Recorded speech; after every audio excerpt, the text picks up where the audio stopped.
Claudia Cardinale slipped away on September 23, 2025, at the age of 87. The world awoke to the news like a collective sigh, heavy with the weight of lost beauty and unbreakable spirit. She wasn't just an actress.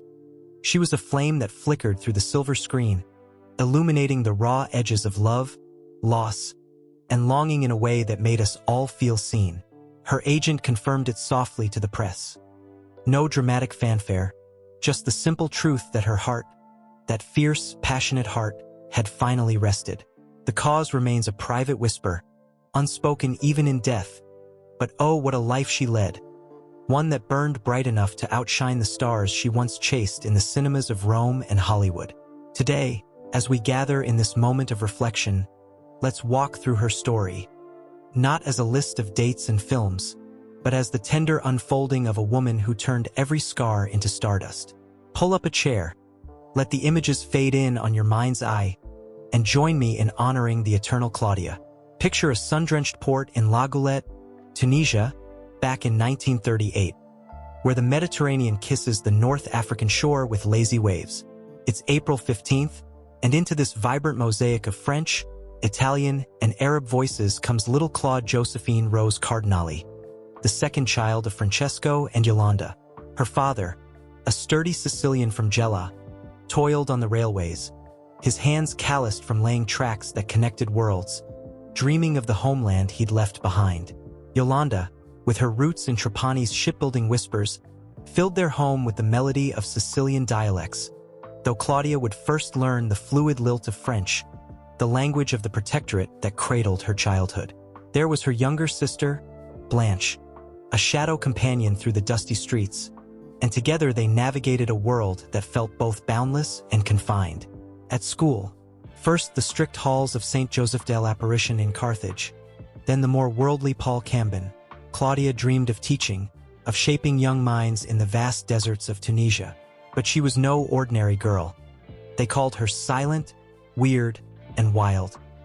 A teenager with eyes like polished obsidian, captivated by the siren call of Brigitte Bardot's rebellion in and God-created woman. It was 1956, and something stirred in her. A quiet fire, waiting for the right wind to roar. That wind came swiftly, unexpectedly. At 18, Claudia entered a local beauty contest, most beautiful Italian girl in Tunisia, more out of youthful curiosity than ambition. She won, of course. How could she not, with that effortless grace that seemed to borrow from the sea itself? The prize was a trip to the Venice Film Festival, a glittering portal to a life she hadn't dared imagine. There, amid the gondolas and the murmur of cinephiles, she caught the eye of producers, her raw allure a magnet for the camera. But fame's embrace was never gentle. In 1957, she stepped before the lens for the first time in René Vaudier's short film A Nose d'Or, a minor role that premiered at Berlin and turned her into a local whisper. Her debut feature, Goha, opposite the dashing Omar Sharif in 1958, sealed it. She was no longer Claude from La Goulette. She was Claudia Cardinale, the girl with the voice like velvet and eyes that held ancient sorrows. Yet beneath the glamour, there was a storm. Pregnant at 19 with her son Patrick, born in October 1958 from a fleeting romance, Claudia faced the world's harsh judgments alone. She kept it secret, tormented by thoughts that clawed at her soul, slipping into a depression so deep it threatened to swallow her whole. "I thought I was on the moon," she'd later say of those early days on set. Unable to speak a word of Italian, her dubbing voice a ghostly stand-in for her own. But from that darkness, she forged steel. Patrick became her anchor, adopted later by the man who would shape her path, Franco Cristaldi. Franco entered her life like a plot twist in one of his own productions. A savvy producer with a knack for spotting diamonds in the rough, he saw in Claudia not just beauty, but a tempest of talent. By 1959, he was her mentor, her protector, whisking her to Rome where the eternal city unfolded like a love letter. Under his wing, she blossomed in Luchino Visconti's Rocco and His Brothers, her portrayal of the tragic Nadia a gut-wrenching cry against the brutality of desire. Audiences wept, critics raved. Then came Girl with a Suitcase in 1961, directed by Valerio Zerlini, a film that mirrored her own hidden wounds. The the story of Ida, an abandoned mother clinging to dignity. Claudia poured her soul into it, months of preparation leaving her emotionally raw, as if she'd lived Aida's heartbreak twice over. Zerlini was one of those who really love women, she reflected years later, her voice softening with memory. He had an almost feminine sensitivity. He could understand me at a glance. It was a role that haunted her, but also healed her, reminding her that vulnerability was her greatest strength. By 1963, the world was hers. The Leopard, Visconti's epic of fading aristocracy, where she danced through Sicilian ballrooms as Angelica, a vision in ivory silk, her chemistry with Burt Lancaster crackling like summer lightning. And then, Federico Fellini summoned her to 8½, that dreamlike labyrinth of a man's midlife unraveling. As Claudia, the ethereal muse, she embodied the unattainable, the woman who slips through fingers like smoke. Fellini called her My Claudia, and in her, he found the poetry he'd been chasing. Hollywood beckoned next, a siren song of spotlights and seven-figure contracts. In the Pink Panther, she sparred with David Niven as the enigmatic Simone, her laughter a melody that echoed through theaters worldwide. It was 1963, and suddenly, she was Italy's sweetheart exported to Tinseltown, rubbing shoulders with the likes of Frank Sinatra in Blindfold and Lee Marvin in The Professionals. But the machine ground at her spirit, the endless dubbing to mask her accent, the typecasting as the exotic beauty, the isolation of a woman navigating a man's game. I've been very lucky, she'd say humbly, because I've had many fantastic directors with me.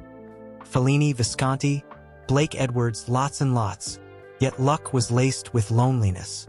Her bond with Franco deepened. They threw a lavish marriage party in 1966, though Italy's laws kept it unofficial, a vow sealed more in hearts than paper. Together, they built an empire of art, but cracks formed, distance grew, and by 1975 they parted, Franco later wedding the radiant Zudia Raya. Through it all, Patrick thrived, a bright spark in her world, growing into a man who carried her quiet strength. From Hollywood's glare, Claudia returned to Europe's embrace, where stories felt more like confessions. Sergio Leone cast her in Once Upon a Time in the West as Jill McBain, the widow with a past etched in resilience, her entrance on that dusty train platform a masterclass in poised fury. Henry Fonda's chilling gaze met hers, and in that moment, cinema etched her into immortality, permanently engraved in cinematic history, as critics swooned. She won hearts and awards, the David D. Donatello for The Day of the Owl in 1968, where her Sicilian firebrand confronted corruption with unyielding grace, and again for A Girl in Australia in 1971, a comedic turn that revealed her lighter, mischievous side. The Nastro d'Argento followed for Claretta in 1984, her portrayal of the Mussolini mistress a tour de force of tragic devotion. And who could forget Fitzcarraldo in 1982, Werner Herzog's mad odyssey up the Amazon. As the sultry Molly, opposite Klaus Kinski's unhinged dreamer, she navigated jungles both literal and emotional, her presence a cool balm to the film's feverish pulse. Life intertwined with love once more when Pasquale Squitieri entered the frame in 1975, a director with a revolutionary's fire, whose gaze saw the warrior in her soul. For 42 years, until his death in 2017, they were each other's harbor.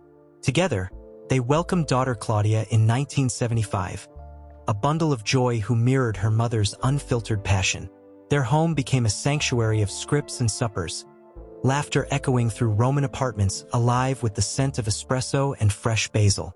But Claudia was never one to rest in the spotlight's afterglow. She turned her light outward, a beacon for the voiceless. Fluent in French, Italian, English, and Spanish, she spoke not just lines, but truths on women's rights, on the waters that sustain us. In March 2000, UNESCO named her a Goodwill Ambassador for the Defense of Women's Rights, a role she wore like a crown of thorns and triumphs. Women must fight for their dignity, she'd say, her voice steady as she recounted her own battles. The secret pregnancy, the industry's leers, the quiet revolutions of single motherhood. By 2006, she championed World Water Day, traveling to parched villages, her empathy a bridge across divides. Politically liberal to her core, She identified fiercely as Italian, earning the Cavalier di Gran Croce dell'Ordine al Merito della Repubblica Italiana, a knighthood for her cultural soul. Her activism wasn't performative. It was personal, woven from the threads of a life where beauty often masked pain. And through it all, family remained her North Star. Patrick, now a producer in his own right, carried the legacy of that early, shadowed birth, while little Claudia grew into a woman of quiet fire, perhaps destined for the arts like her cousin Francesca, who followed Aunt Claudia's footsteps onto the stage. Even in her later years, as the roles grew scarcer, Claudia mentored, advocated, and lived with a humility that belied her legend. She quit smoking, those 2 packs a day that had been her companion through triumphs and heartaches. Only in her final year, a quiet victory whispered to the wind. As the decades folded like pages in a well-loved script, Claudia's lifestyle emerged as a poem of restraint amid extravagance. Her net worth, estimated at around $10 million at the time of her passing, spoke of a career wisely stewarded, royalties from timeless classics, endorsements that honored her grace, investments in art and causes close to her heart. Yet she shunned the opulence that snared so many stars. No sprawling villas or private jets for her. She chose the gentle rhythm of Nemours, a quaint town in Ile-de-France, where cobblestone streets wound past bakeries fragrant with croissants and the river murmured lullabies. It was a humble life, she often said, one of long walks in the mist, simple meals shared with loved ones, and evenings lost in books or the flicker of old films. "I don't need much," she'd confide in interviews, her smile crinkling those legendary eyes. "A good story, a warm embrace, that's wealth enough." Her home was a haven of mementos. A faded script from Fellini, a photograph with Visconti midlaugh, shelves groaning under volumes on feminism and ecology. She gardened, coaxing roses from French soil as if coaxing truths from silence, and traveled sparingly, to festivals where she'd receive standing ovations, or to Tunisia, that birthplace pulling at her like an old love. In 2010, at the Antalya Golden Orange Festival, she claimed Best Actress for Signora Enrica, her Twilight performance a testament to enduring fire. Honorary awards piled like autumn leaves. The Golden Lion at Venice in 1993, the Golden Bear in Berlin 2002, even a spot in the Los Angeles Times 50 Most Beautiful Women in Film History in 2011. But it was the emotional undercurrent that defined her. The way she'd choke up recalling Patrick's first steps, or Pasquale's hand in hers during his final days, a love that outlasted scripts and spotlights. Reflecting on her journey now, it's impossible not to feel the ache of what we've lost. Claudia Cardinale wasn't flawless. She was human, gloriously so, scarred by secrets, strengthened by solitude. A woman who taught us that true allure lies in authenticity. From the sun-baked alleys of La Goulette to the red carpets of Cannes, she danced through 142 films, each one a fragment of her soul. Remember her in The Leopard, twirling under chandeliers that seemed to weep golden tears. In 8½, a dream half remembered, her whisper lingering like regret. In Once Upon a Time in the West, standing tall against the horizon, unbowed. She was Italy's girlfriend, as the headlines once dubbed her. But more than that, she was ours. A confidant in the dark theater of life, reminding us that even in farewell, beauty endures. Tributes poured in upon her passing. Italian President Sergio Mattarella hailed her as a symbol of Italian cinema's golden age. French President Emmanuel Macron called her an extraordinary artist who illuminated screens worldwide. And voices like Anushka Delan and Antonio Banderas echoed the sentiment. Their words laced with the sorrow of shared memories. Claudia, who quit the smokes that shadowed her lungs just months before, left us not with a bang, but a sigh. A life fully lived, at 87, in the arms of the family she cherished and the legacy she leaves behind. As the credits roll on this chapter, my friends, let's hold her close in our hearts. If Claudia's story has stirred something in you, the thrill of her triumphs, the tenderness of her trials, please take a moment to like this video and subscribe to the channel. It means the world to keep these tales alive, sharing the light of legends like her with souls who need it most. Until next time, dream boldly, love fiercely, and remember, Every ending is just another beginning on the screen of eternity. Grazie, Claudia.